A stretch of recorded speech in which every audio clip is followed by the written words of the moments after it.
에베소서 5장 15절 18절 읽었고, 말씀의 제목은 성령으로 충만을 받으라입니다. 지난 6월 성령 강림주일 이후 매주 금요기도의 시간에 성령님에 대하여 계속해서 반복하여 묵상하고 있습니다. 그러하다 보니 마치 듣던 말씀을 또 듣는 듯 이렇게 느낌이 들기도 할 것입니다. 그럼에도 불구하고 오늘 이 밤에 또 이 밤에 우리 모두에게 허락하실 그 은혜가 있을 줄로 믿고 우리 모두에게 축복이었으면 좋겠습니다.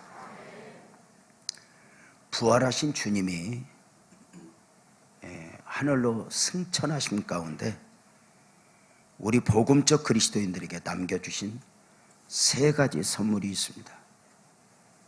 그 세 가지 선물은 먼저 기록된 말씀, 그리고 주님의 몸된 교회, 그리고 보혜사 성령입니다. 우리 복음적 그리스도인들은 주님이 부활하사 승천하신 가운데 우리 모두에게 남기신 이 세 가지 선물에 대하여 논리적으로 좀 더 분명한 자기 확신이 있어야 합니다. 그 세 가지 선물, 그 처음은 기록된 말씀입니다. 태초에 말씀이 계시니라, 요한복음 1장 1절 아시죠? 태초에 말씀이 계시니라, 이 말씀이 하나님과 함께 계셨으니 이 말씀은 곧 하나님이시라. 태초에 말씀으로 계셨던 그 하나님이 요한복음 1장 14절에 보면 이렇게 말합니다. 말씀이 육신이 되어 우리 가운데 거하시며 우리가 그의 영광을 보니 아버지의 독생자의 영광이 은혜와 진리가 충만하더라. 다시 말씀을 드리면 태초부터 말씀으로 계셨던 하나님이 육신을 입고 사람의 몸을 입고 그 이름 예수로 오신 것입니다. 말씀이 육신이 되어 육신을 입고 오신 예수님은 사랑하는 제자들과 그리고 그 하나하나 말씀 사역을 이루신 가운데 이제 때가 되어 십자가에 죽으시고 부활 승천하신 가운데 영원하신 말씀, 기록된 말씀을 우리에게 선물로 주시고 가신 것입니다. 종종 이렇게 질문합니다. 우리 예수님이 언제 죽으셨고 언제 부활하사 승천하셨냐고 말입니다. 여러 가지 표현이 있지만 그 중에 하나는 기록된 말씀의 준비가 다 완성되었을 때 이렇게 이야기를 합니다. 기록된 말씀을 위해서 더 이상 주님의 사역이 필요하지 않았다고 말입니다. 자, 기록된 말씀을 우리에게 주셨다. 이 말씀을 붙들고 우리가 신앙생활하는 것이 얼마나 큰 축복인가. 부활하신 주님 앞에서 있어졌던 도마의 고백을 아실 줄 압니다. 요한복음 20장 28절이죠. 의심 많은 도마가 대답하여 이르되 부활하신 주님 앞에서 당신은 나의 주님이요 나의 하나님입니다. 놀랍게도 도마는 지금 보여지는 예수 안에서 하나님을 보고 있습니다. 이것은 그냥 누구나 볼 수 있는 게 아닙니다. 눈을 열어주지 않으면, 계시해 주지 않으면 누구라도 볼 수 없고 알 수 없는 그 깊이, 바로 본질적 육체로 계신 그 부활하신 주님 안에서 하나님을 보았다. 당신은 하나님입니다. 고백하는 것입니다. 예수 안에서 하나님을 보았다. 이것은 우리의 모두에게 절대 필요합니다. 이 도마의 고백 앞에 예수님이 주셨던 말씀이 바로 요한복음 20장 29절에 이렇게 되었습니다. 나의 주시며 나의 하나님입니다 고백 앞에서 예수께서 이르시되 도마야 너는 나를 보았기 때문에 믿니?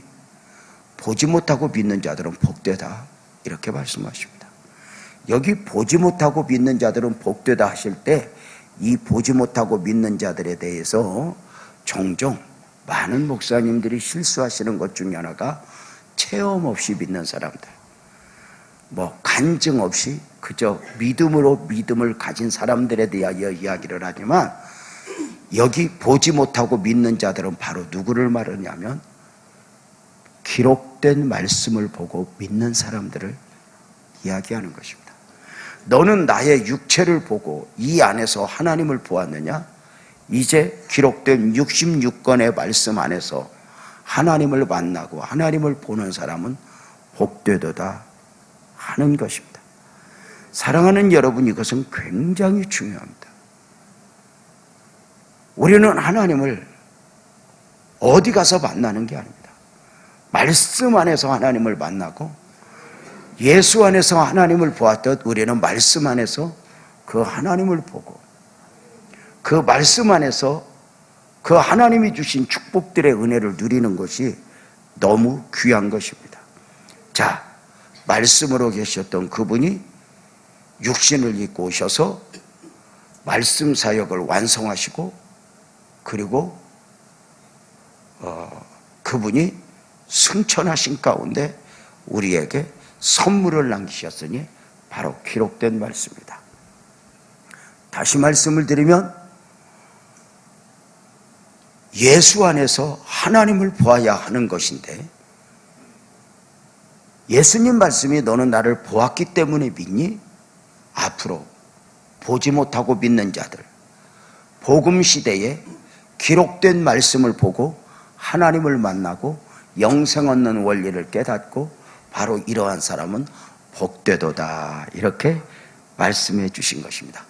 그러므로 기록된 말씀에 대한 태도는 우리의 신앙을 결정하는 아주 바로미터라 할 수 있으니 말씀이 곧 하나님입니다. 좀 더 정확하게 말씀을 드리면 종종 드리는 말씀이지만 우리는 66권 성경을 믿는 게 아닙니다. 성경이 말하는 것을 믿는 것입니다. 성경이 말하는 것을 모르면 성경 내용을 달달달 외워도 절대로 성경을 아는 것이 아닙니다. 너희가 성경 내용을 알지니 성경 내용이 너희를 자유케 하리라 하지 않습니다.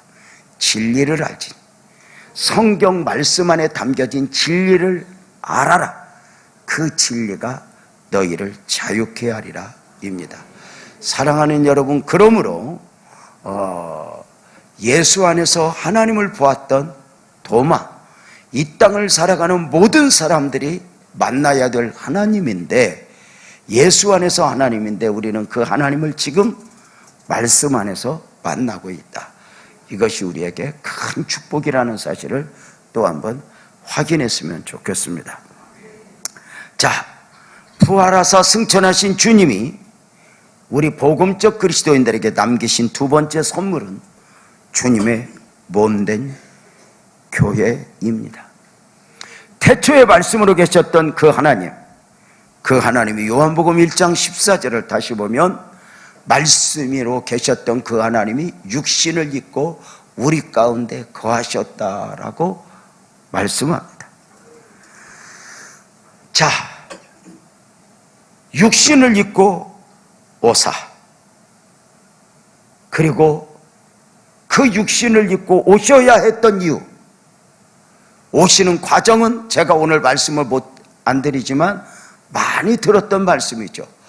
말씀으로 계셨던 그분이 오실 때 성령으로 잉태되어야 오셨으니 성령으로 잉태되어 오셔야 할 이유는 죄 없이 오셔야 했기에, 그럼에도 육신을 입으셔야 했던 이유는 고난받으시고 대속의 죽음을 죽으시기 위하여 바로 몸을 입고 오셔야 했습니다. 자, 그 목적을 가지고 육신을 입고 오시어 십자가에서 죽으심으로 부활하심으로 구속사역을 완성하신 주님, 이 역시도 마찬가지예요. 주님은 오실 때 죽으심이 목적이고 부활하심 자체도 목적이에요. 보세요, 죽으실 때 부활을 목적으로 죽은 게 아니에요. 단순한 기적이 아니에요. 부활을 기적으로 본다면 죽으셔야 할 이유가 없어요. 우리 하나님은 이런 기적을 통해 자신을 증명하셔야 할 만큼 가난한 분이 아니에요. 하나님은 그냥 하나님이에요. 자신을 증명하려고 애쓸 필요도 없어요. 그냥 얼굴 이쁜 사람은 그냥 이뻐요. 화장 안 해도.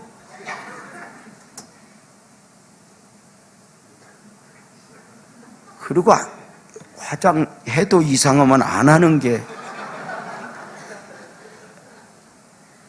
우리 아내하고 나하고 하는 말이 오해는 안 하면서 그냥 둘이 그냥 놀다가 그냥 그렇게 이야기해요. 여러분 보세요. 자, 중요한 게 있어요. 주님은 죽으셨다면 죽으셔야 할 이유가 있고 부활하셨다면 부활하셔야 될 이유가 있는 것이지, 부활하시기 위하여 죽으신 게 아니니 십자가의 죽으심 자체도 가치가 있고 부활하심 자체도 가치가 있으니 아담 이후 이 땅을 살아가는 모든 사람들에게 있어서 가장 큰 문제는 죄와 사망의 문제입니다. 자, 이 죄와 사망의 문제를 해결하기 위하여 우리 주님은 육신의 몸을 입고 오사 죽으심으로 죄의 문제를 해결하고 십자가에서 부활하심으로 사망의 문제를 해결하셨다. 이렇게 정리하면 정확한 답입니다. 자, 이 구속사역을 완성하신 주님이 이제 부활하신 후에 하늘로 승천하실 때 입었던 육신의 몸을 가지고 승천하셨습니다. 사람들이 보는 데서 다시 오시기 위함입니다. 자, 이 부분도 마저 정리해 드립니다. 육신을 입고 처음 오실 때 이 처음 오심을 초림 예수 이렇게 이야기합니다.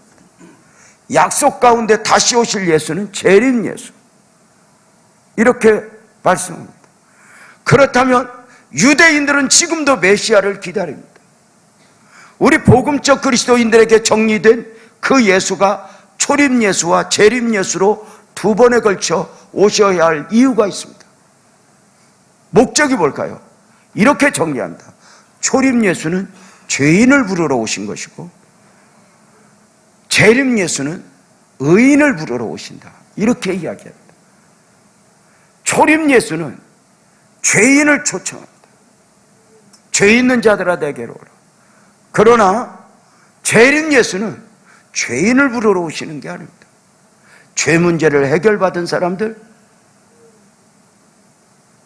죄에서 자유한 사람들, 세마포 의의 옷을 입은 사람들, 그들을 부르러 오심입니다. 그래서 다시 오실 예수, 그 재림 예수를 우리가 맞이하는 자들은 의의 옷을 입고 깨어있는 자들이니 우리는 이제 주님 다시 오시는 그날, 그곳이 어디이든 장소가 어디이든 우리 주님을, 우리 예수 안에 있는 사람들은 주님을 다 맡게 될 줄로 믿습니다. 자, 그런데 주님이 육신을 입고 오사 죽으시고 부활하심으로 구속사역을 완성하신 주님이 다시 오실 목적을 가지고 입고 오셨던 몸을 가지고 승천하신 가운데 우리에게 이 땅에 우리 복음적 그리스도인들의 어떤 신앙적 터전인 중심인 주님의 몸된 교회를 선물로 주고 가셨다. 이렇게 정리하면 됩니다. 그래서 주의 몸된 교회, 이걸 조금 더 수준 있게 표현하면 교회를 제2의 성육신이라 이렇게 이야기를 합니다. 여기에 교회의 영광이 있는 것입니다. 처음에 사람의 몸을 입고 오실 때 그 사람의 몸을 입고 오신 것을 인카네이션, 성육신이라고 하는데 바로 보이는 몸을 우리에게 선물로 주고 가셨는데 그 보이는 몸 교회를 제2의 성육신이라 하니 교회의 영광이 여기에 있습니다. 여러분, 교회는 단순한 공동체가 아닙니다. 주님을 머리로 한 주님의 몸 제2의 성육신입니다. 골로새서 1장 18절에 그렇게 말씀하시죠. 그는 몸인 교회의 머리시다. 교회의 머리가 되시는 그분, 그가 근본이시오 죽은 자들 가운데서 먼저 나신 이시니 이는 친히 만물의 으뜸이 되려 하심이요, 이렇게 말씀합니다. 교회는 단순한 건물을 넘어섭니다. 고린도전서 12장 27절에 보면은 너희는 그리스도의 몸이요 지체의 각 부분이라 말씀합니다. 진정한 교회는 사실은 이 건물은 예배당입니다. 예배당 자체가 교회는 아닙니다. 물론 이것을 교회라고 말할 때 보이는 교회와 보이지 않는 교회, 가시적 교회와 불가시적 교회, 신학적 수로가 여러 가지로 있지만 중요한 건 정확하게 말하면 교회가 보이는 예배당이 건물이고 진짜 교회는 구원받은 여러분 한 사람 한 사람의 모임 자체가 교회다, 이렇게 말씀을 드릴 수 있습니다. 이 교회를 또 우리가 얼마나 사랑하는가. 바울 사도는 이 교회를 얼마나 사랑했는지 골로새서 1장 24절에 보면 나는 이제 너희를 위하여 받는 괴로움을 기뻐하고 그리스도의 남은 고난을 그의 몸된 교회를 위하여 내 육체에 채우느라. 아낌없이 교회를 위하여 헌신한 사도의 고백을 우리가 보게 됩니다. 사도만이 아닙니다. 에베소서 4장 12절에 보면 우리에게 직분을 맡기신 목적 자체도 그리스도의 몸 교회를 든든히 서게 하심입니다. 사랑하는 성도님들, 그래서 참신앙은 교회를 귀하게 여깁니다. 말씀 자체도 귀하게 여기고 교회를 참 귀하게 여기니 마지막 때 우리가 신앙생활하면서 교회를 사랑하는 것, 이거 정말 큰 축복입니다. 마귀는 우리의 신앙을 그저 자꾸만 시험 들게 하기 위해서 교회와 갈등 구조를 형성하는데, 나는 여러분 모두에게 정말 교회만 보면 눈물이 날 정도로, 교회 때문에 어디 이사 못 갈 정도로 교회 사랑을 담고 살면 이것이 아마 또 하나의 삶으로 드리는 축복이다, 이렇게 말씀을 드릴 수 있어요. 우리 교회가 다른 교회보다 좋아서 우월해서 그렇게 말씀해 드리는 게 아니에요. 그냥 주님의 교회예요. 그리고 이 주님의 교회를 사랑함이 얼마나 귀해요. 그래서 혹시 전도하다 이런 말씀 들어보셨어요? 예수를 만남으로 인생의 방황이 끝나고 교회를 만남으로 영적 방황이 끝나는가, 이렇게. 그래서 교회를 마지막 때에 사랑으로 품어낼 수 있다면 이것이 참 또 하나 신앙인들이 누리는 또 하나의 축복이니, 보이는 몸을 남겨두고 가신 주님, 그 보이는 몸이 내 안에, 내 삶에 있다, 이것이 축복인데, 이렇게 빛나교회가 이렇게 지금 세대에게도 귀하게 여김받지만 주님 오시는 그날까지 다시 오실 그 세대에게도 다시 오실 그 주님 오시기까지 이렇게 모든 하나님의 사람들에게 존귀히 여김을 받을 수 있는 복된 축복이 있기를 축원합니다. 자, 이해가 되셨죠? 이거 지금 제가 부지하게 쉽게 설명해서 그렇지 이거 귀한 거예요. 자, 부활하신 주님이 우리에게 남기신 선물 세 번째는 보혜사 성령입니다. 요한복음 16장 7절에 보면 주님이 이렇게 말씀하십니다. 내가 너에게 실상을 말하노니 내가 떠나가는 것이 너희에게 유익이다. 내가 떠나가지 아니하면 보혜사가 너희에게로 오시지 아니할 것이요 가면 내가 그를 너희에게로 보내리니 말씀합니다.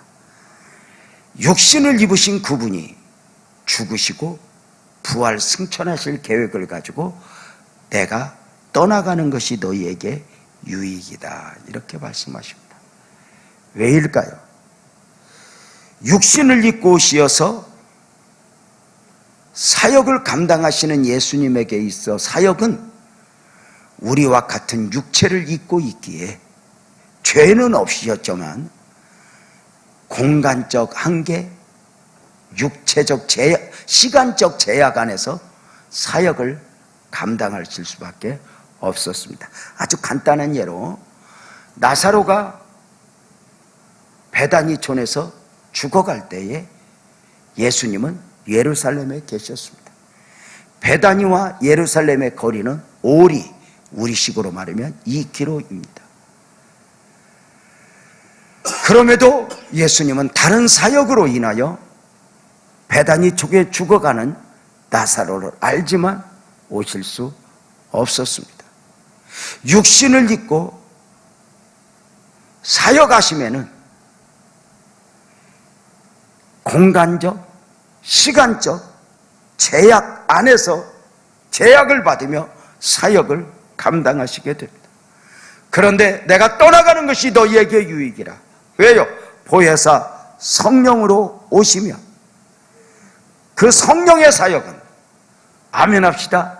공간을 초월하신 미국에서도 역사하시고 같은 시간에 한국에서도 역사하시고 지금 우리 단기 선교팀이 말레이시아에 가셨는데 그곳에서도 하나님이 동일하게 역사하시는 것입니다.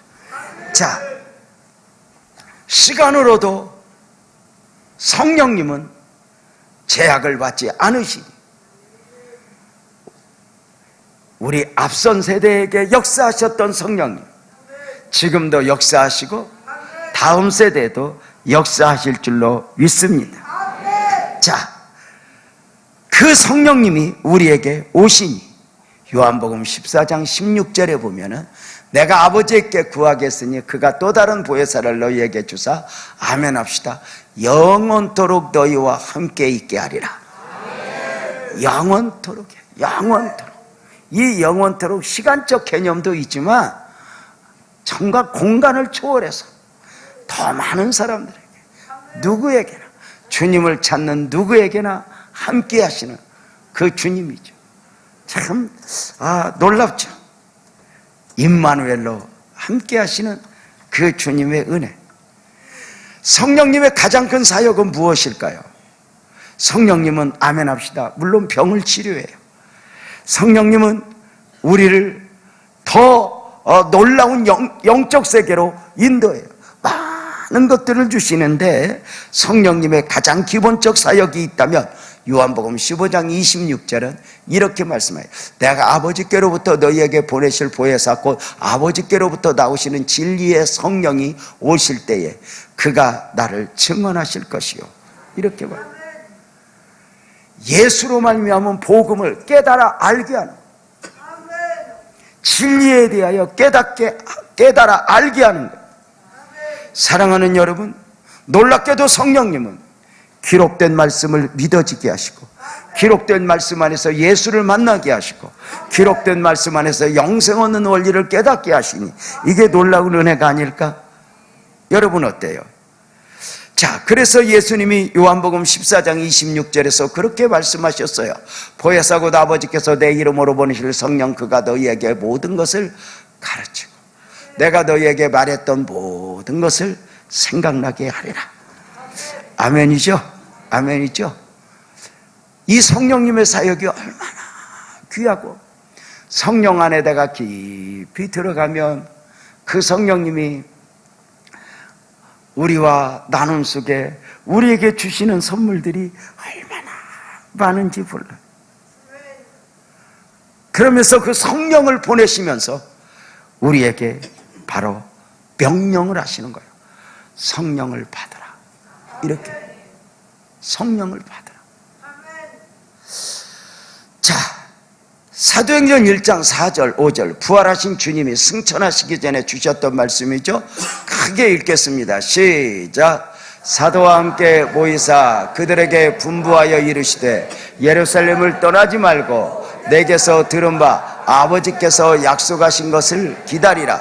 요한은 물로 세례를 베풀었으나 너희는 몇 날이 못 되어 성령으로 세례를 받으리라 하셨느니라. 해서 예수님은 이 말씀을 주시고 하늘로 승천하신 가운데 내게 약속하신 것을 기다리라 기다리라 강조하셨으니 예수님이 이 하늘로 승천하신 이 감람산에서 이제 제자들을 바로 마가 요한의 다락방으로 보내는 것입니다. 승천하시는 모습을 500여 무리가 보았고 마가 요한의 다락방에 들어간 제자들, 당시 성도들은 120명이었습니다. 참 그 은혜의 자리에 있다는 것이 얼마나 복이고 힘든 것이냐면 500명이 예수님의 승천 모습을 보면서 다 아멘했지만 안식일에 가기 알맞은 거리, 정확하게 보면 980m예요. 이 1km를 오면서 380명은 자기 갈 길로 가버리고 말아요. 우리가 이렇게 은혜의 자리에 있을 수 있다, 이게 얼마나 축복이고 이게 귀하고 복된 것이죠. 사랑하는 여러분, 성령을 받으라. 성령을 받으라. 성령을 받으라 하시면 부활하신 주님의 절대 명령이에요.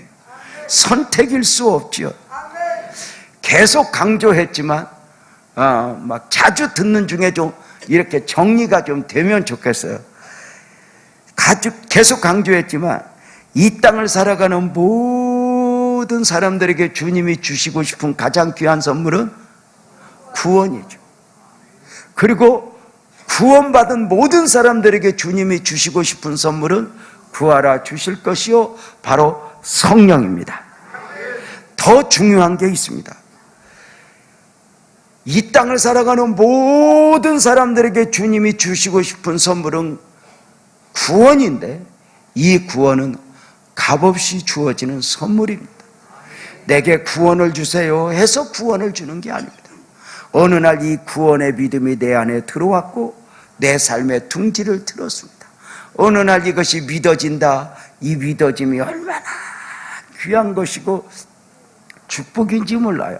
여러분, 안 믿는 사람은 똑똑해서 안 믿는 게 아니에요. 불쌍한 거예요. 모르는 거예요.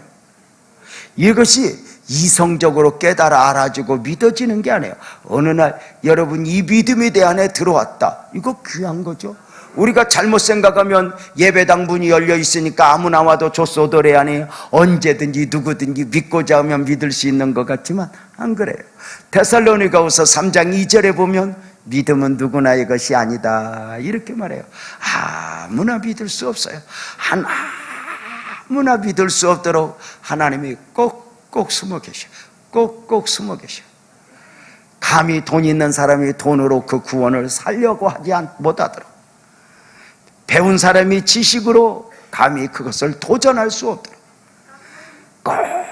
꼭꼭 진리를 숨겨놓고 주님이 당신의 백성을 향하여 눈을 열어주고 은혜를 담아주니, 나도 이해할 수 없는, 우리가 뭐 미련하고 뭐 그래요? 아니죠. 우리도 다 세상 사람들이 좋아하는 거 다 좋아하고 살아요. 그럼에도 불구하고 어느 날 진리를 깨달아 버렸어요. 어느 날 믿음을 알아버렸어요. 이제는 주님 아니고는 단 하루도 살 수 없는 나가 되어버렸어요.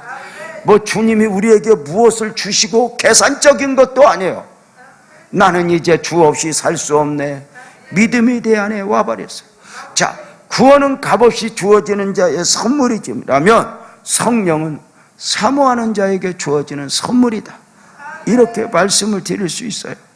자, 그래서 그 사모하는 자에게 주어지는 선물, 이 사모함은 무엇으로이고, 그렇다면 성령은 이 충만의 임재의 영광은 어떻게 우리가 사모해야 하고 어떻게 성령이 임하는가는 다음 주 금요일 날에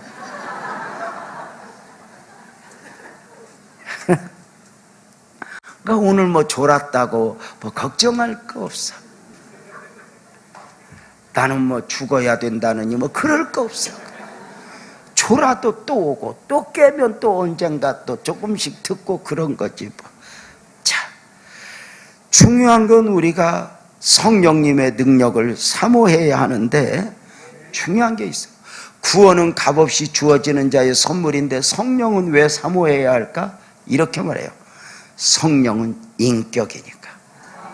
인격은 인격과 인격의 만남은, 인격과 인격의 동행은 사모해야 돼요. 이게 굉장히 중요한 원리예요. 강아지는 집 안에 들어올 때 허락받지 않고 들어와도 돼요. 꼬리만 치고 들어옵니다. 왜냐하면 인격이 아니니까. 그런데 시어머니는 인격이에요. 며느리 집에 들어올 때 허락받고 들어와야 돼요. 내 아들 집인데 내가 왜 못 들어와? 그리고 번호키 누르고 들어와서 시어머니가 갑질을 하며 냉장고 열었다 닫았다 하고 안방 열었다 닫았다 하면 며느리 바로 특별기도 들어갑니다. 오해하시면 안 됩니다. 전국의 시어머니 협회 여러분, 오해하시면 안 됩니다. 아들은 결혼하는 순간 내 아들이 아니라 며느리 남편입니다. 소속을 분명하게 헤아려 알아야 합니다. 아들 결혼시키기도 소유권을 주장하면 쌓이고 쌓여 나중에 손주까지 키우는 축복을 누리게 될지 모릅니다. 며느리 삼가 노별상 주며 이 철없는 내 아들 잘 붙들고 살아가는 그대를 축복한다. 며느리에게 집안의 노벨상을 만들어서 이렇게 주어야 함을 잊지 마십시오. 성령은 왜 사모해야 한다고요? 인격이니까. 자, 교단마다 이렇게 이야기하는 경우들이 있습니다. 따로 뭐 성령 받아야 될 필요가 있어? 없지. 왜? 성령으로 말미암지 않고는 주를 고백할 수 없거든. 내가 주님을 깨달아 알았다는 거, 내가 주님을 고백했다는 것 자체는 성령으로 말미암은 것이거든. 근데 왜 성령을 따로 받아야지? 우리는 그들에게 이렇게 이야기합니다. 성령은 인격인데 나도 모르게 와 있는 성령 말고 내 인생을 흔들고 내 삶을 흔들고 내 삶의 목적을 흔들어버리는 바로 그 성령, 그 강력한 인격이신 성령님이 내 안에 내 삶의 둥지를 들기를 사모하는 거라고. 사랑하는 여러분, 성령님의 은혜 안에서 신앙의 색깔이 달라지는 것이기 때문이에요. 인간의 노력은 한계가 있어요. 여러분, 신앙은 결국은 성령이 나를 이끄시고 이 은혜를 누려야지. 여러분, 인간의 노력으로 만들어가는 신앙은 한계가 있어요. 여러분 봐봐요. 착해져야지 그러다가 한번 뒤집고, 착해져야지 그러다 또 지랄하고 쏟고, 이게 우리가 얼마나 그래요. 근데 이걸 극복하는 방법은 바로 성령님의 은혜인 것이죠. 자, 그래서 우리는 중요한 게 있어요. 이렇게 기도해야 돼요. 하나님, 나 착해지게 해주세요. 그렇게 기도는 하지만 착해질 자신이 있다 없다? 그렇죠. 그게 정답이에요. 그래서 이렇게 기도해야 돼. 주여 나 착해지게 해주세요가 아니라 주여 나를 더 성령으로 충만하게 하사. 또 한번 아멘 해봐요. 나를 충만하게 하사 나가 아니게 하소서. 그래서 누가 나를 힘들게 할 때 내 안에 예수로 반응을 하게 하는 건 성령님이지 착한 내가 아니에요. 내 안에서 예수로 반응을 안 하면 뭘로 반응을 해요? 나로? 나는 곧 마귀가 주인. 마귀가 하듯이 반응해요. 그래서 부부싸움은 마귀 부흥이에요. 싸우고 나서 왜 싸웠는지 몰라. 싸우고 나서 괜히 싸웠다. 부부싸움하고 잘 싸웠다. 시원한 사람은 뭔가 검진을 한번 봐야 될 필요가 있습니다. 자, 여러분, 성령님은 인격입니다. 인격과 인격. 여러분, 강아지, 죄송합니다, 예왕견님하고 누리는 기쁨하고 인격하고 누리는 기쁨은 다른 겁니다. 애완견님은 부담이 없어요. 근데 인격은 나를 고쳐야 돼요. 나를 내려놔야 돼요. 자, 그래서 부담이 되지만 성령님이 늘 오셔서 간섭을 해요. 영원히 함께 하신다 해서. 또 이 성령님은 잠도 안 자요. 불꽃 같은 눈으로 살펴요. 조금만 뻘짓하려고 그러면 너 어디 가냐? 너 뭐하냐? 이 안에서 요동을 쳐요. 나중에 보면 이게 얼마나 복인 줄 알아요? 자, 성령을 받으라, 사모하라. 왜일까? 그것이 본질이에요. 처음 창조해서 그 답을 찾을 수 있죠.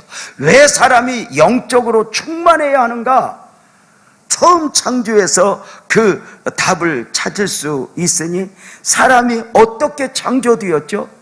우리가 잘 아는 대로 창세기 1장 26절 27절을 보면은 다 함께 한번 읽어보겠습니다. 시작. 하나님이 이르시되 우리의 영상을 따라 우리의 모양대로 우리가 사람을 만들고 그들로 바다의 물고기와 하늘의 새와 가축과 온 땅과 땅에 기는 모든 것을 다스리게 하자 하시고, 하나님이 자기 형상 곧 하나님의 형상대로 사람을 창조하시되 남자와 여자를 창조하시고. 자, 여기 하나님께서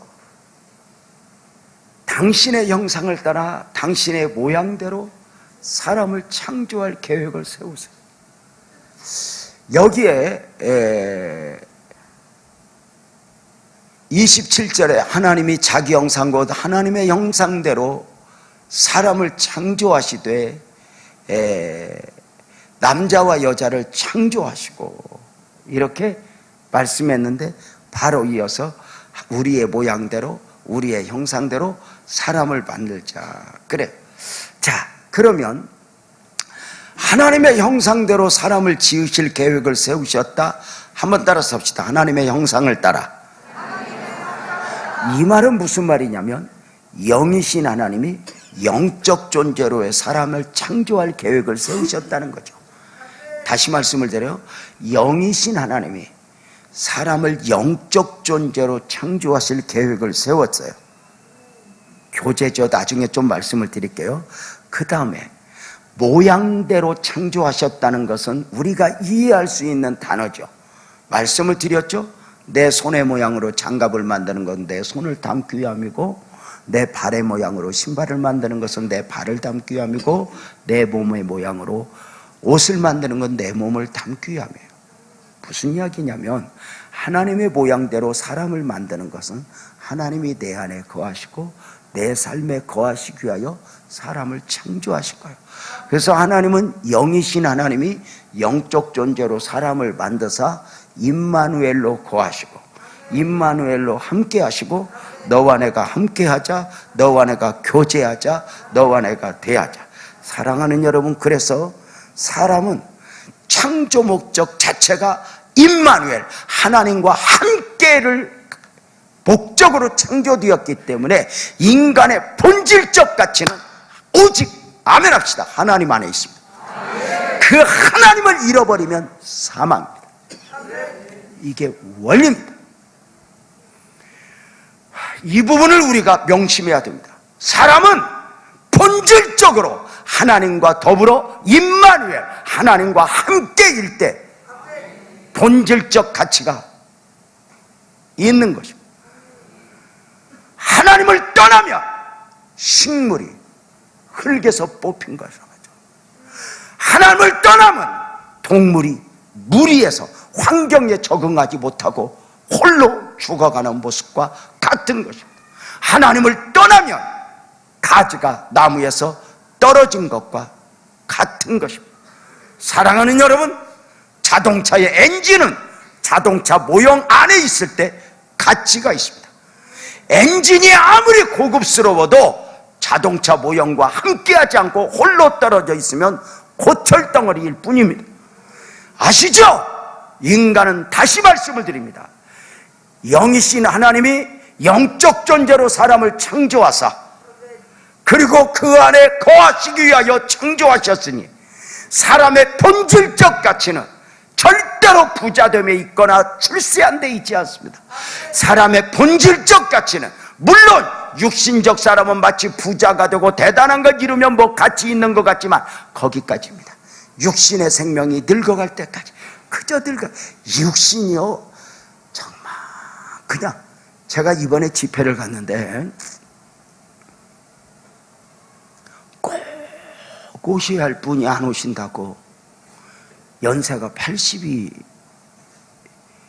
되어가는 분인데 오셔야 할 분이 안 오신다고 이렇게 웅성웅성해서 빨리 가봐라 그랬더니 오실 분이 오시다가 그만 순간 정신을 놓은 가운데 서서, 죄송해요,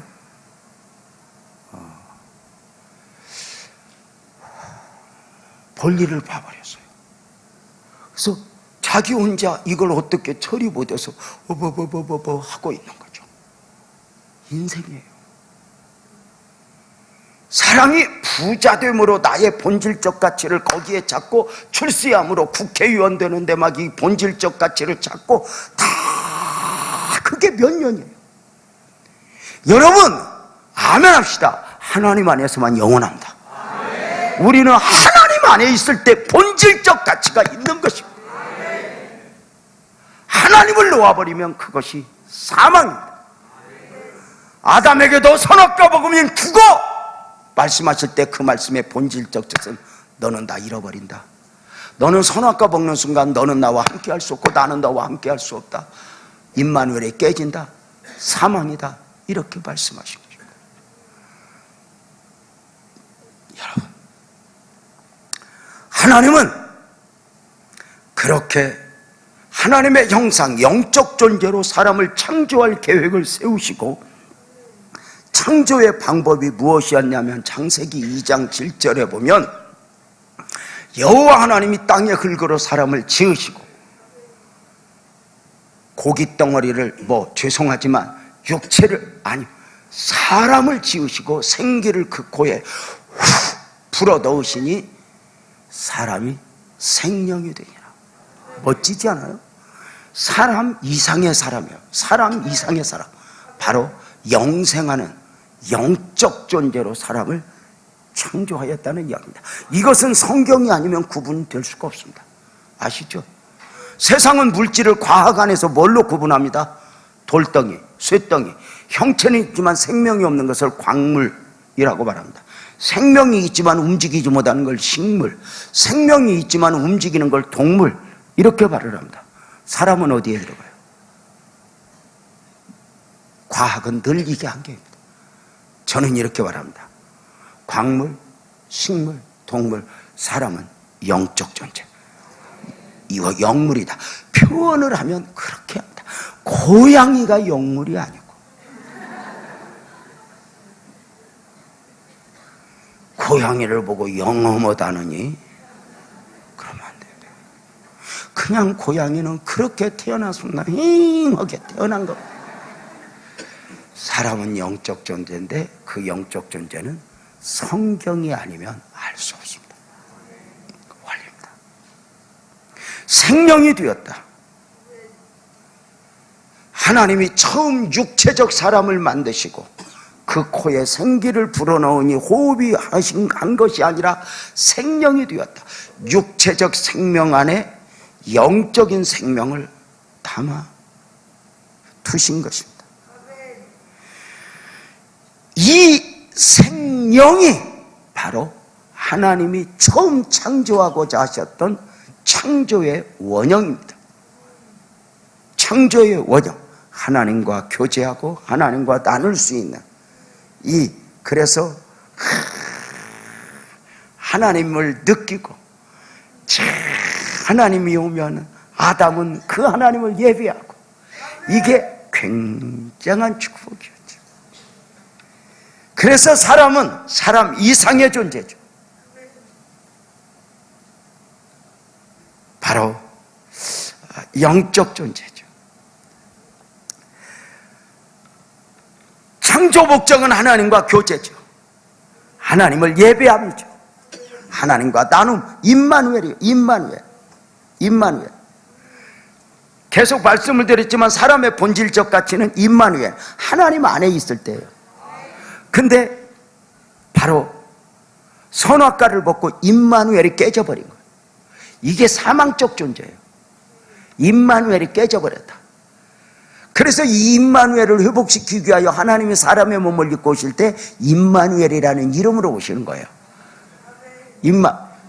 지금 이렇게 고리가 이렇게 꿰어지듯, 이렇게 꿰어지면 좋은데 듬성듬성 이해해도 괜찮아.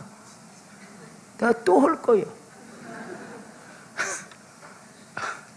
근데 여러분 이렇게 한번 쭉 이렇게 한번 듣는 건 굉장한 축복인 것 같아요.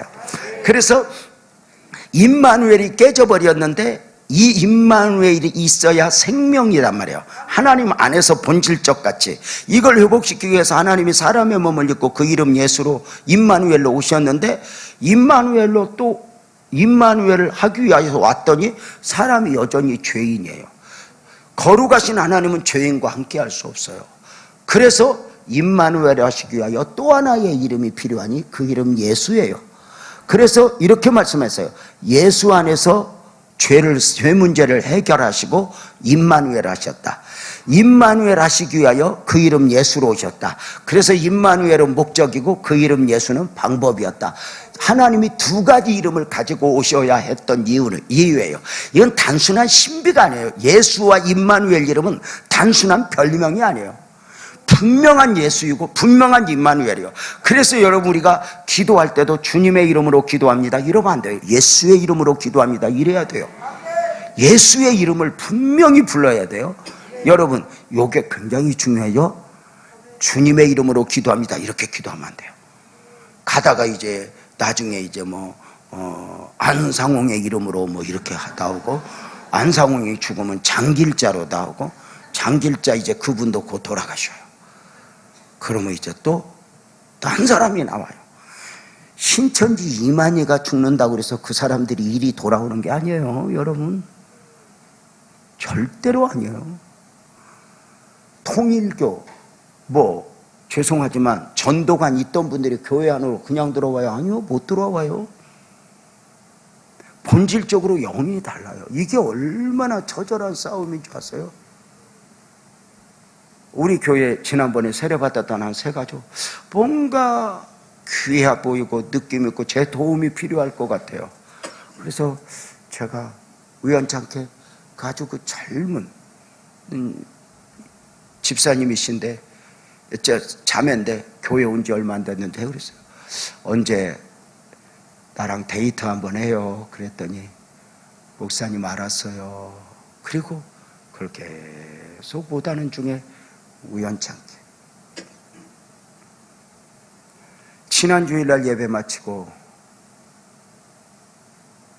잠깐 길에서 교회 골목에서 봤는데 이렇게, 목사님 저 기도해 주세요. 저는 어릴 적에 통일교에서 태어났어요. 우리 가족 전체가 통일교 안에 있어요. 나만 그곳에서 지금 이렇게 은혜 가운데 여기 왔어요. 우리 가족들 건져내고 싶어요. 근데 너무 힘들어요. 쉽지 않죠. 그래서 그 자매가 애잔했던 것 같아요. 그랬구나. 여러분 보십시오. 하나님과 함께로 창조된 인생이 선악과를 먹고 창조의 원형이 깨어져 버려요. 임마누엘이 박살나 버려요. 여러분, 창조의 원형이 깨어지고 임마누엘이 박살나면서 그 안에 영적 생명으로서의 생명, 영생하는 영적 생명으로서의 존재 가치는 상실된 채 육체적 생명만 남아요. 그래서 성경은 놀랍게도 이렇게 사람을 사람이라고 말하지 않고 그 뒤로 성경을 보면 종종 육체라고 표현을 해서 표현한 성경이 굉장히 많아요. 창세기 7장 15절에 보면 무릇 생명의 기운이 있는 육체가 둘씩 노아에게 나와 방주로 들어갔으니, 자, 이게 동물적 표현이죠. 동물이 들어갔다. 무슨 말인가 알죠? 동물을 육체라고 한 거 맞죠? 이게 방주로 들어간 정결한 짐승, 부정한 짐승을 이야기할 때 앞에 싹 잘라내고 제가 이거 한 구절만 이야기를 이렇게 했으니까요. 자, 그러면 사람은 뭐라고 표현했을까? 마태복음 24장 22절에 보면 그 날들을 가만히 하냐면 모든 육체가 구원을 얻지 못할 것이다. 자, 육체라고 표현을 해요. 누가복음 3장 6절에서도 마찬가지로 모든 육체가 하나님의 구원하심을 보리라. 육체적 사람이죠. 로마서 3장 20절에도 마찬가지죠. 그러므로 율법행위로 그 앞에 의롭다 하심을 받을 육체가, 사람이라고 표현하지 않아요. 무슨 뭐 이것을 특별한 구분이라고 말은 할 수는 없겠지만 이 안에서 거듭난 생명을 담아주고자 하시는 하나님의 의도적 성경적 표현이라고 할 수 있지 않나? 처음 육체적 사람 안에 혹 생기를 불어넣어 생명이 되게 하셨던 것처럼 이 영적 생명을 상실한 가운데 살아가는 이 육체적 사람들에게 또 하나의 생명을 담아주고자 하는 의도적 표현이다, 이렇게 말씀을 드릴 수가 있죠. 그래서 이 육체가 되어버린 사람들의 최고의 숙제는 구원을 얻는 것이니 바로 이것은 무엇이냐면, 아멘 합시다, 예수 안에서 거듭남입니다. 그래서 밤중에 예수님을 찾아온 니고데모에게 예수님이 주셨던 말씀이 요한복음 3장 3절에 예수께서 대답하여 이르시되 진실로 진실로 내게 이르노니 사람이 거듭나야 한다. 거듭나지 아니하면 하나님 나라를 볼 수 없어. 거듭나지 아니하면 하나님 나라의 백성이 될 수 없어. 하나님의 백성이 될 수 없어. 거듭나야 된다. 거듭나야 된다. 이 거듭남은 다시 태어남, 두 번째 남. 이 거듭남의 원리는 육체적으로 태어났느냐? 너는 또 한 번 태어나야 돼. 아멘해요. 영적으로 다시 태어나야 돼. 영적 생명을 너 안에 담아놔야 돼. 영적 생명을 담아내는 방법은 뭐예요? 거듭나는 방법은 뭐예요? 아멘 합시다. 예수님을 영접하는 거예요. 예수님을 영접한다는 이야기는 나는 예수님을 믿습니다 정도로 끝나는 것이 아니라 내가 예수님을 믿고 영접합니다. 다 같이 시작. 내가 예수님을 믿고 영접한다고 말하면 예수님이 내게 생명만 넣어주는 것이 아니라, 크게 아멘 합시다, 생명 대신 예수가 내 안에 오셔요. 아멘. 그래서 내 안에 육체적 생명 안에 영적 생명이 담겨지게 되니, 영적 생명 담겨지게 되니 우리가 자주 보는 요한일서 5장 11절 12절에서 그렇게 표현을 하죠. 또 증거는 이것이니 하나님이 우리에게 영생을 주셨는데 이 생명이, 이 영적 생명이 오직 아들 안에 있어. 처음에 생명이 되게 하시는 영적 생명이 아들 안에 있어. 그래서 아들이 있는 자에게는, 아들을 영접한 자에게는 영적 생명이 있고 하나님의 아들이 없는 자에게는 영적 생명이 없어. 그러니까 두 사람이 길을 가는데 예수님을 영접하지 않은 사람은 생명이 없는 거예요. 그러니까 이것을 바로 영적 생명이라 이렇게 이야기해요. 자, 그래서 우리가 중요한 게 봐요. 거듭난 사람은 영적 생명이 있고 거듭나지 않은 사람은 영적 생명이 없는 것인데, 사랑하는 여러분, 저와 여러분은 비로소 창조의 원형의 회복의 은혜를 입었으니 임마누엘, 저와 여러분 아멘 합시다. 거듭났음을 믿으면 아멘. 우리는 육체적 생명 안에 영적 생명을 담고 살아간다고 믿으면 아멘.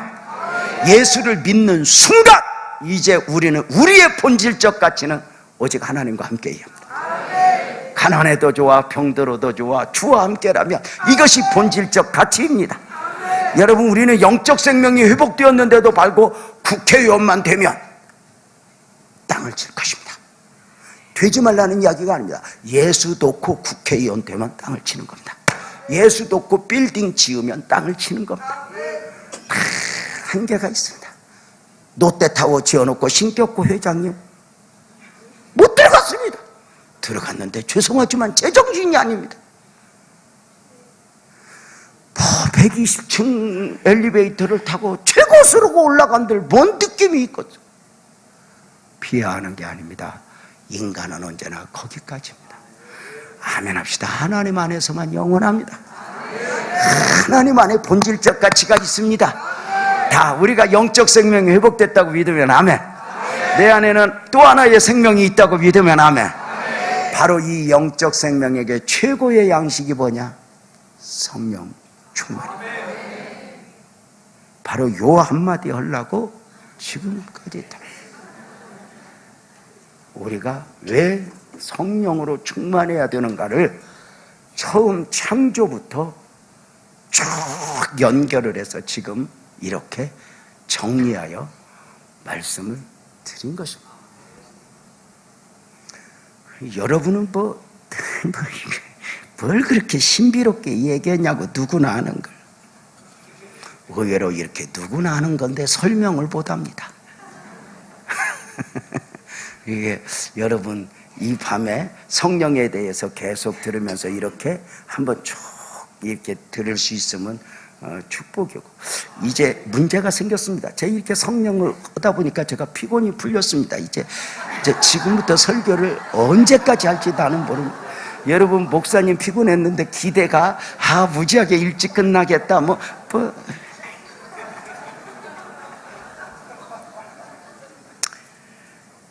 그래서 이제 우리는 어느 순간 거듭난 후로는 육체적 사람만 만족시켜서는 안 되는 거예요. 육적 생명이 추구하는 욕구도 있어. 그러려면 너희는 먼저 내 영혼, 영적 생명을 만족시켜야 돼. 그래서 이게 우리가 이렇게 귀한 거거든. 그래서 영적 생명을 만족시키면 얼마나 큰데 이것이 성령 충만이야. 그래서 이제 피곤이 풀린 이 세 번째 단계가 성령 충만을 받으라요. 이제 큰일 났어.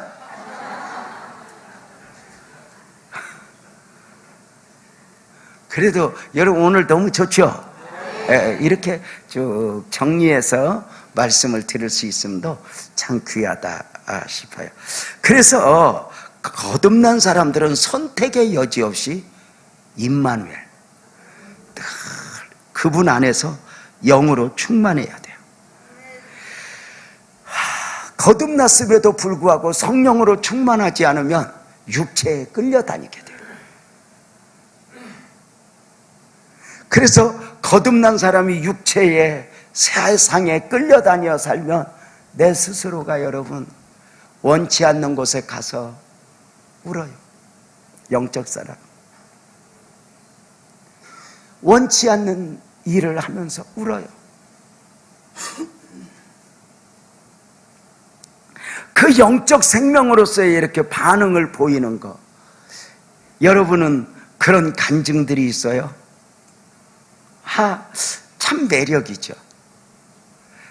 우리가 기도를 해서 뭘 응답을 받았다, 내가 믿음으로 살아 축복을 받았다, 간증을 사람들은 그 열매를 가지고 오지만 나중에 보면은 기도했던 것 자체가 복이고 말씀대로 살아갔던 것 자체가 복이지, 무슨 얘는 기도하고 문제 해결해봤자 그 다음 문제 또 있는 건데 여러분은 어떠세요?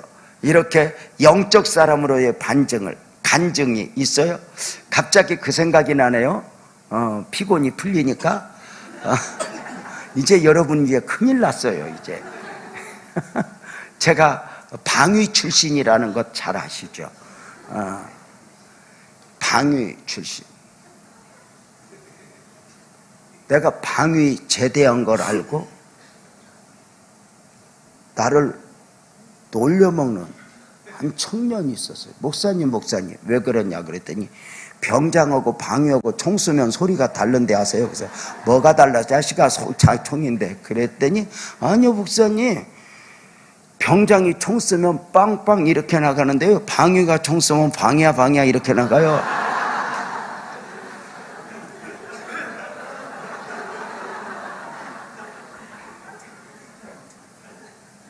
그 이야기를 유호승 목사가 나한테 하고 지도 방위 갔어.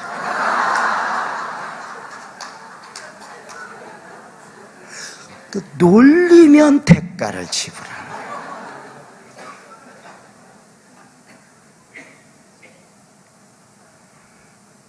제가 해군본부에 방위병으로 훈련을 받고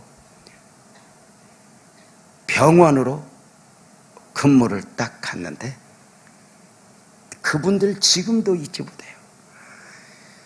방위군기가 사람 잡습니다. 간지 3일 만에 쫄병들 왔다고 회식이 있는데 하늘 같은 선배들, 당시 내가 이름도 안 잊어버려, 오인호 중사. 해군은 수병이라고 그래, 방위지만. 유수병 환영한다, 술 한잔해라, 탁 내미는 걸 겁대가리 없이 저는 술 못 마십니다. 왜? 예수 믿습니다. 이 새끼 봐. 이때부터 지금도 그 옆에 방위 선배들 눈빛을 잊어본 적이 없어요. 저 또라이 중에 상또라이가 온 거야. 거기서 그 씨름을 하다 안 마셔 이 새끼 그런데 못 마십니다. 나중에 꼬리를 내리고 그러면 받았다가만이라도 놔. 그걸 받았다 놔야 되는데 안 됩니다. 못 만집니다. 그날 회식은 박살나버렸고 너 이 새끼 내일 올 때까지 엎드려 뻗쳐 있어. 그리고 갔어. 끝났는데 선배들이 막 불알이고 이 새끼 막 하는데 방위가 다행인 건 퇴근이 있다는 거야. 그날 밤 부대 가면 죽지. 그런데 퇴근이 있으니까 성질이 어느 정도 죽은지 아침에 갔더니 엉덩이를 차면서 가서 엎드려 뻗쳐 있더라고. 엎드려 뻗쳐 있더니 오인호 중사가 출근을 하더니 문 열고 오자마자 걷어차는데 콕 끌어가지고 일어나! 그러더니 네가 그렇게 예수 잘 믿어? 그냥 믿습니다. 이 새끼 봐라. 너 앞으로도 그럴 거야. 어쩔 수 없습니다. 그래서 그때 이렇게 말해요. 너 앞으로 수요일 날은 출근만 하고 바로 교회로 가서 임마 교회에서 너 알아서 살아봐. 그래가지고 그날 딱 수요일 자유 얻어서 그날부터 제대할 때까지 수요일 날은 교회 가서 봉사하며 살았습니다. 나중에 친해진 뒤에 물었더니 왜 그랬냐고 그러니까 자기 마누라가 꼭 나같이 믿는데 순간 마누라가 보여서 무서웠대요. 저거 이겨먹으면 벌 받는다. 여러분, 근데 그게 지금도 보면 지금도 그렇게는 못해. 그렇게 해서 잘했다고 말씀을 드리는 건 아니야. 뭐 그랬다고 기적이 일어난 것도 아니고 작은 것이든 큰 것이든 나는 누구인가? 누구여야 하는가? 무엇으로 사는 사람이 하는가? 자, 에베소서 5장 18절은 이렇게 말했죠. 술 취하지 말라. 이는 방탕한 것이니 오직 성령으로 충만함을 받아라. 이 술 대표적인 거예요. 술만을 말하는 거예요. 아니에요. 술에 취한 사람들 특징이 뭐죠? 비틀거리는 거예요.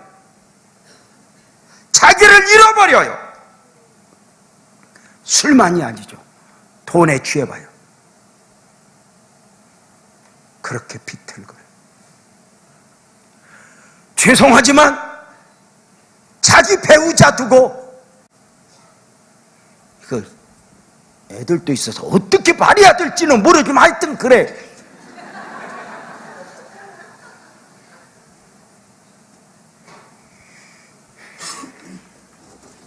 다른 교회에서 장로가 돼가지고 우리 교회 와서 잠깐 한 몇 년 다니던 장로가 있어요. 갔죠, 다시.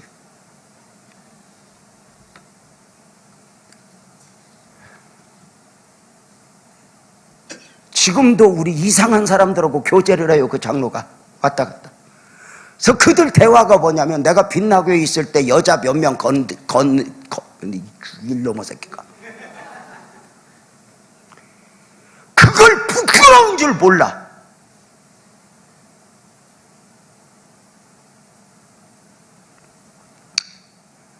그걸 또 입하고 맞추고 함께 쫓아다니는 집사도 마찬가지고.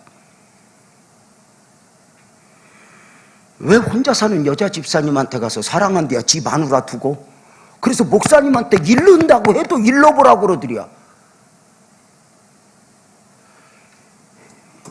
여러분에게 그런 건 아니고 지금 피곤이 풀린 바, 지금 이제 기운이 난가고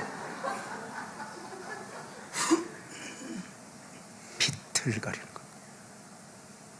노름에 취해 보십시오. 술에 취하면 비틀거리는 걸 남이 봐야 알아. 지는 몰라. 바로 간대요. 왜 땅이 흔들리냐? 쥐가 흔들리는데 땅이 흔들린대. 이원규 집사님 맞아? 잠깐만 일어나 봐. 저 사람이 술에 젖어 살던 사나이고, 암이 오기까지 술을 드시다가 조직의 쓴맛을 보고 이제 예수 안으로 와서 지금 필리핀 선교 담당으로 이렇게 살아. 자, 여러분 보십시오. 자기만 비틀거리는 거예요. 옆에서 보면 아내가 봐도 흔들리고 다 봐도 흔들리는데 지만 몰라. 여러분 봐봐요. 그리스도인으로서 비틀거리지 않는 방법은 딱 하나입니다. 성령 충만을 받으라. 성령을 받으라는 어떤 면에서 너희가 믿을 때에 성령을 받았느냐, 성령을 받으라는 어쩌면 처음 성령이 임하시고 느끼심에 대한 표현이지만, 이제 이것이 날마다 충만으로 이어져야 돼. 넘쳐 흐르도록, 내 삶을 지배하도록. 이렇게 기도해. 주여 나를, 세상이 나를 지배하지 못하게 하소서. 세상이 나를 끌고 가지 못하게 하소서. 술 취하지 말라 이는 방탕한 것이 오직 성령으로 충만을 받으라. 왜 술 취한 것하고 성령 충만하고 이렇게 나란히 설명했을까? 흔히 술 취한 것하고 성령 충만하고 느낌이 비슷합니다. 술 먹는 사람은 시간 가는 줄 모릅니다. 술 마시는 분이 시계 보는 거 봤어? 은혜 받고 예배드리면 절대 시계 안 봅니다. 지금 여러분이 우리 목사님 피곤 풀려서 큰일 났다. 세상에 목사님 피곤이 풀려서 큰일 나면 여러분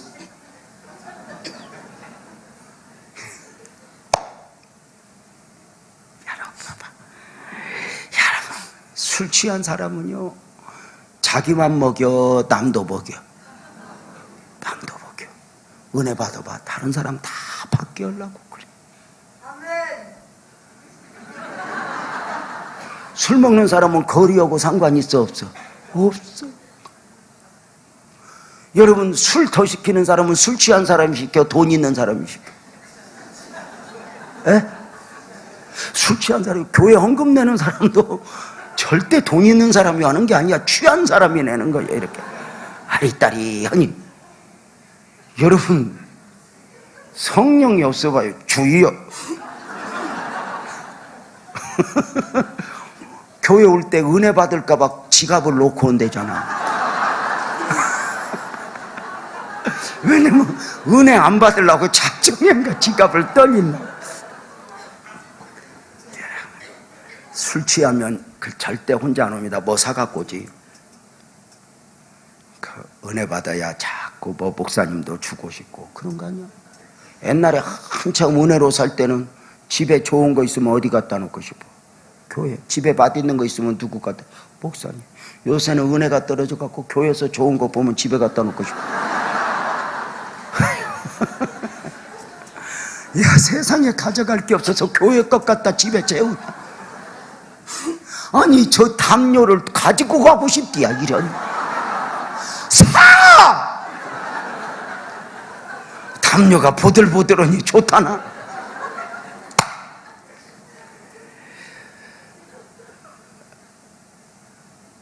술 먹기 전에는 겁도 나고 두려워하던 이들이 술 먹고 나면 겁이 없어지다. 성령의 은혜가 그래. 전도자로 가긴 갔지만 딩동 누르면서 아무도 없기를 기다린대잖아. 있으면 놀래니까. 여러분 봐요. 다 그래. 술 취하면 아픈 것도 안 아파. 술 취하면 아무데나 누워서 하늘 날아요. 원래 은혜가 그래. 단 성령 충만과 술 취함이 현상적으로는 비슷하지만 본질적으로는 다르니, 술 취함은 타락의 본성의 지배를 받는 것이고, 성령 충만은 아멘 합시다, 거룩한 영의 지배를 받는 것입니다. 술 취함의 결국은 허무, 고통, 망하게, 심지어 모든 관계, 가정까지 깨지게 하지만, 성령 충만은 아멘 합시다, 가정을 살리고 이웃을 살리고 나의 미래를 살리는 것입니다. 술 취하는 것은 나를 잊어버리게 하지만, 성령 충만은 아멘 합시다, 나를 달라지게 합니다. 성령 충만의 은혜를 입어야 인간의 본질적 가치, 이 안에 기쁨이 있고 이 안에 행복이 있고 은혜가 아닙니다. 에덴 동산이 더 좋은 환경에서 아담이 행복이 아닙니다. 하나님과 함께여서입니다. 쫓겨나기 전에도 에덴 동산 환경은 변하지 않았지만 하나님과 관계가 단절되니 지옥이 되어버렸습니다. 우리는 세상 사람하고 달라요. 어디 놀러가서 만족할 육체가 아니야. 왜냐하면 영적 사람이 함께 가는 거니까. 가면 영적 사람이 만족을 얻지 못하면 더 피곤해가지고 가지 말라는 게 아니야. 그래도 우리는 어쩌든지 이렇게 은혜도 받고 이렇게 영적 사람으로서의 반응을 보이며 살아가며, 육체적 사람은 또 사는 게 또 하나님의 은혜이니만큼 우리는 이 내 영혼이 잘된 같이 영적 사람으로의 추구를, 만족을 위해서 여러분 성령 충만으로 힘써 달려갑시다. 다음 주에 제가 바로 이제 성령을 어떻게 받는가, 이 부분에 대해서 아마 금요일날 또 말씀을 드릴 텐데, 피곤이 풀렸지만 이제 끝내야지. 여기서 또 더 하면 안 돼요. 황정복 목사님이 뭐라고 할란가 몰라. 성령 충만은 가정도 회복시키고 관계도 회복시키고, 우리는 내가 다음 주에도 이야기하겠지만 우리는 죄를 이길 능력이 없어. 환경을 이길 능력이 없어. 미움을 이길 능력이 없어. 여러분 남편 미운데 남편 사랑하게 해주세요 막 기도한다고 사랑이 강한가? 더 미워. 기도할수록 더 미워. 그래서 냅둬. 그리고 이렇게 해줘요. 아멘, 나를 성령으로 충만하게 하소서. 그러면 이제 내 겉사람이 반응하는 것이 아니라 속사람이 반응하니까 이제 불쌍해요. 다 그런 거야. 다 그렇게 또 사랑하지 않지만 불쌍히 여기며 껌딱지처럼 붙어 사는 게, 그게 또 나를 위한 것이지. 그만 살아 한다고 그만 살아 봐도 이미 셀 때려선 그대는 누구를 만날 수 없어. 성령으로 충만함의 은혜가 얼마나 귀하고, 저는 그래요. 지금 일본과의 이런 경제 전쟁인데 기도 많이 해주세요. 저는 이번에 일본과의 일이 터지면서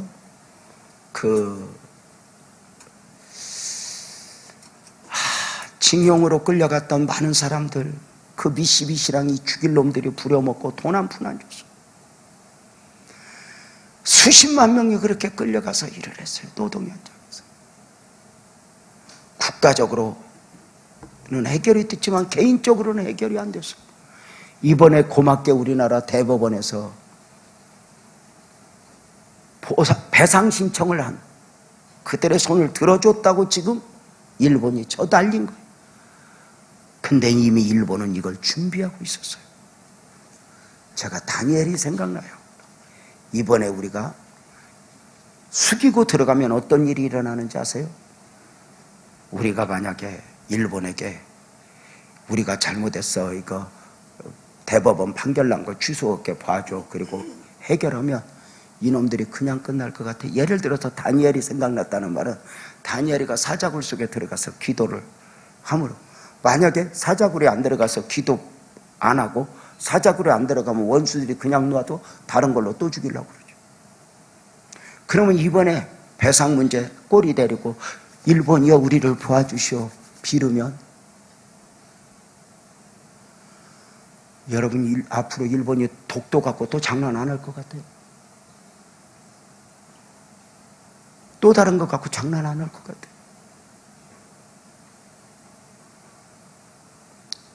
기도해야 돼요.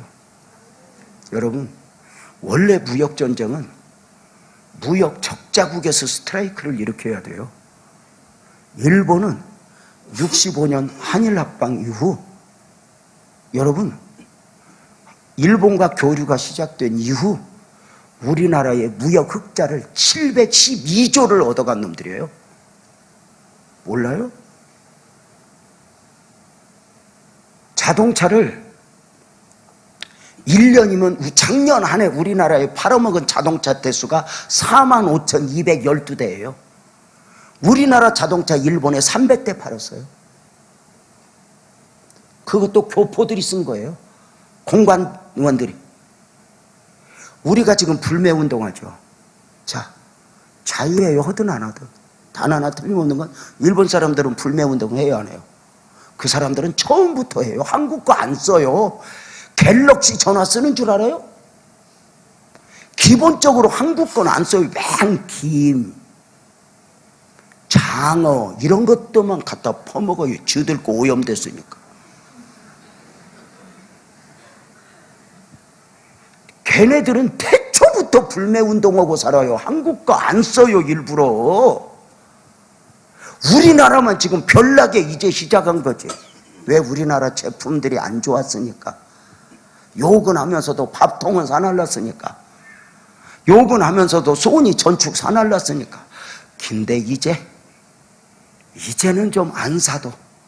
그래서 감사한 건 일본이 우리나라를 건드려도 너무 늦게 건드렸다.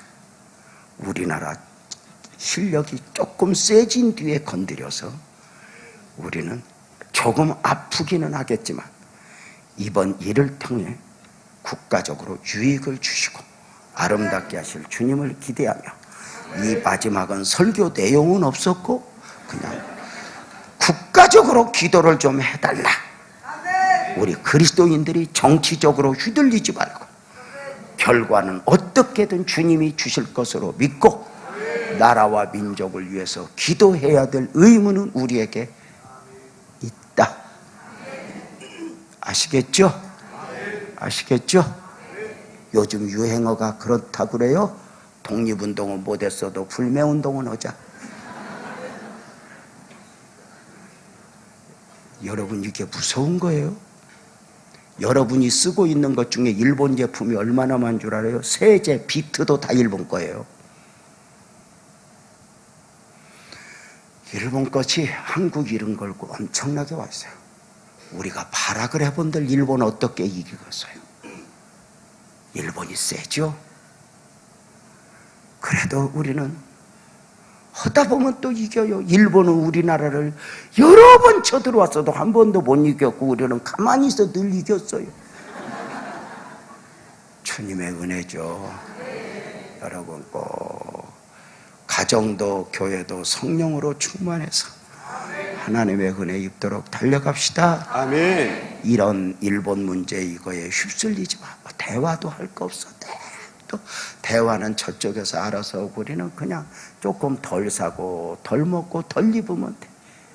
그래서 우리 일 열심히 하면 돼.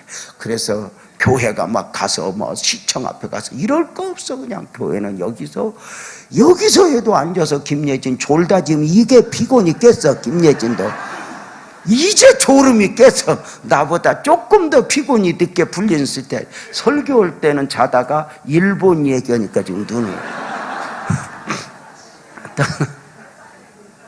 그래서 여러분 힘없는 나라 왕이 얼마나 불쌍한 줄 알아? 100년 전에는 뺏겼잖아 나라. 힘없는 나라 대통령이 얼마나 초라한 줄 알아요? 힘 있는 대통령은 어거지를 부려도 진리가 돼. 그래서 이 나라가 기독교와 더불어 성장한 나라니 북한도 까불지 말아야 되고 일본도 까불지 말아야 되고 이런 계기를 통해서 이 결론이야. 교회가 바로 서자. 교회가 성령으로 충만하자. 아멘이죠? 주여 이 나라 살려주소서. 교회도 살려주소서. 우리 다 함께 일어나서 찬송, 이 찬송 한라에서 백두까지 찬송하고 짧게 몇 가지 기도하고 우리 교회 학교를 위해서 일찍 마무리하도록 그렇게 하겠습니다. 찬송합니다.